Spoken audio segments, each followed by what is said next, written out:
everyone, welcome back to another edition of Total Max Fitness TV. So today I have something very, very special for you. It's going to be a very healthy snack that you can enjoy at any time, but in particular, I want you to think maybe barbecue? Absolutely right. So I have a very healthy, but very tasty treat that you can take to any barbecue. It's summertime, we want to be outside, we want to do a little cooking. Why not bring something to the table that most people actually wouldn't think of? And that one thing is apple chips. Have you ever done it? You simply must. Okay, the way that you make apple chips, really actually super duper simple. It just takes a little bit of time. That's really all about it. So the first thing you're going to want to do is make sure obviously you have some apples.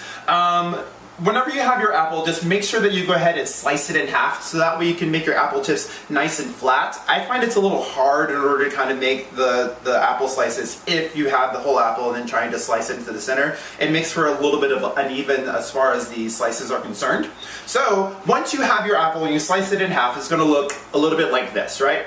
So the next thing is, in order to make your apple slices nice and even and thin, is you're going to want to make sure that you have a knife. You're going to make the slices somewhere kind of thin because you don't want them to be too thick. If they're too thick, that actually ends up becoming very, very soggy.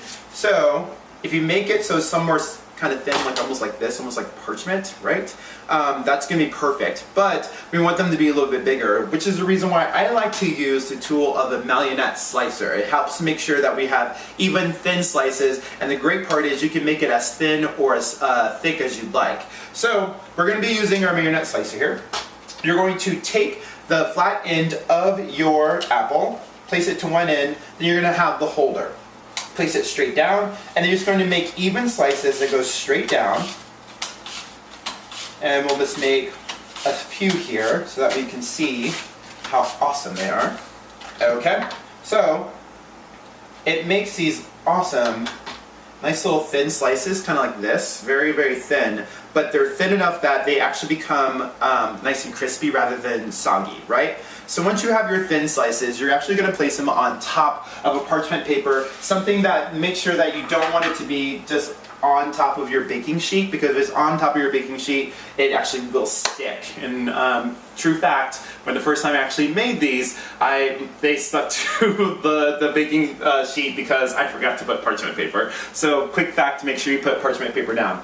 So you're going to take your apple slices, you're going to place it on top of your baking sheet so that they're nice and evenly spread. We're just going to put a couple here, not going to spend too much time making a lot of them, but remember, the more the merrier, because you're obviously going to have more than just one.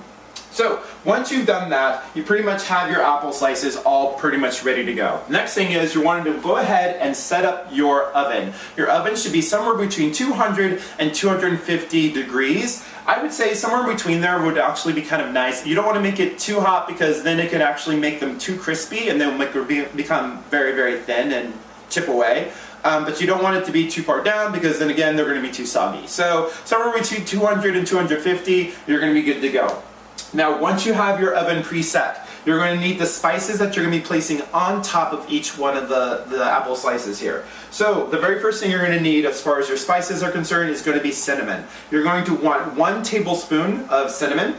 Next up is going to be your nutmeg. You're going to want about a half tablespoon of nutmeg. And last but not least is going to be salt. Now for the salt, you're only going to be maybe like a fourth of a tablespoon of salt. You're going to mix it all together. It's going to make a nice, beautiful spice, kind of like that, right? You're going to take the spice, a couple pinches, and then simply spread it on top of your apple slices, just like this.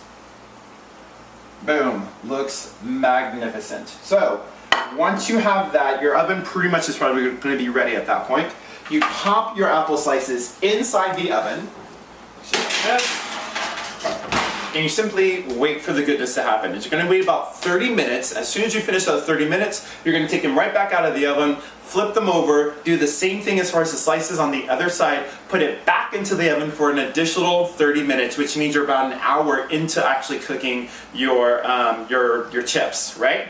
So as soon as they're done, you're going to pop them back out, you place them on top of your oven, and you simply just wait them to cool. So it can take anywhere between maybe 10-15 minutes to let them cool. But as soon as they're cool, you have yourself a finished product that looks a whole lot like this. And they're going to taste absolutely fantastic. You will be the toast of the town. You have a very healthy potato chip that you can enjoy at your local barbecue party or whatever you want to do. If you want to do one for yourself, maybe you're having like a movie night or something, hey, make some apple chips. It's going to be awesome. So give this one a try. It's one of my new favorite things. Lots of nutrition is going to be happening right here. Plus, it's not going to attack your waistline. I will see you next time. Adios.